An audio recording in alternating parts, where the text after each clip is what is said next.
कर्तबगार आणि संवेदनशील नेतृत्व हरपले. माजी मंत्री राजेश टोपे. अजित पवारांच्या मृत्यूची घटना अत्यंत दुःखद आणि दुर्दैवी असल्याची प्रतिक्रिया राज्याचे माजी मंत्री राजेश टोपे यांनी दिली आहे. या दुर्दैवी घटनेमुळे महाराष्ट्राची अपरिमित हानी झाली असून अजित पवार हे कर्तबगार, संवेदनशील, सामाजिक हित जाणणारे, संघटन कौशल्य असलेले, शिस्तप्रिय आणि वक्तशीर नेते होते, असं टोपे म्हणाले. सर्वसामान्यांशी नाव जोडलेला नेता म्हणून अजितदादांची ओळख होती. अजितदादा म्हणजे जे बोलेल ते करणारा नेता होता, अशा शब्दात टोपे यांनी अजित पवारांच्या आठवणींना उजाळा देत त्यांना श्रद्धांजली अर्पण केली. नाही, आज मला सकाळी म्हणजे अशी दुर्दैवाची घटना ज्यावेळी इतकं शॉकिंग होतं की मला तर वाटतं TV चॅनल्सलाही पहिलं कळलं नसेल एवढं मला फर्स्ट कळलं.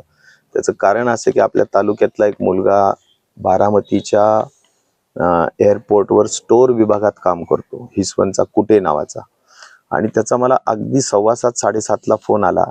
आणि त्या फोननी मी जागा झालो आणि मी उठून मी बघितलं तर त्यांनी म्हटलं की दादांच्या प्लेनचा ॲक्सिडेंट झाला आणि प्लेन फक्त ते जो टेल पार्ट असतो तेवढाच दिसतोय, बाकी सगळं प्लेन भस्मसात झालेलं आहे. अतिशय अतिशय दुःखाची गोष्ट होती. आणि त्याच्यानंतर लगेचच ब्रेकिंग न्यूज सुरू झाली. मला असं या निमित्ताने सांगायला पाहिजे की एक अत्यंत दुःखदायी घटना, अत्यंत दुर्दैवी घटना, एक महाराष्ट्राचं अपरिमित हानी या बातमीनी आणि या घटनेनी झालेली आहे.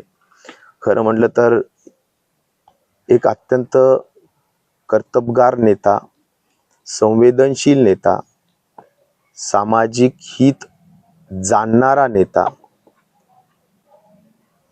संघटन कौशल्य असणारा नेता, त्यांच्या अजितदादा म्हटल्यानंतर दुसरं काही नाव येत असेल तर शिस्तप्रिय नेता, वक्तशीर नेता, इतके विशेषण देऊ शकता येईल असा एक अत्यंत, मी म्हणेल की कामामध्ये आम्ही अनेक नेते बघितले, पण सकाळी 7 वाजता मीटिंग सुरू होणार म्हणजे होणार असा नेता अजितदादांच्या व्यतिरिक्त अजून आम्ही पाहिलेला नाही.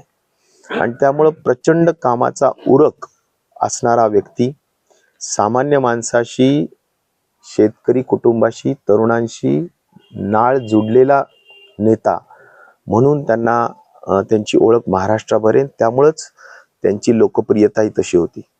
सगळ्यात महत्त्वाचा वैशिष्ट्यपूर्ण गुण म्हणजे रोखठोक बोलणारा, जे बोलेल ते करणारा, अशी त्यांची ख्याती होती आणि ती त्यांनी त्यांच्या कार्यातून सिद्ध केलेली होती. Bureau report, SBN Marathi, Sangli.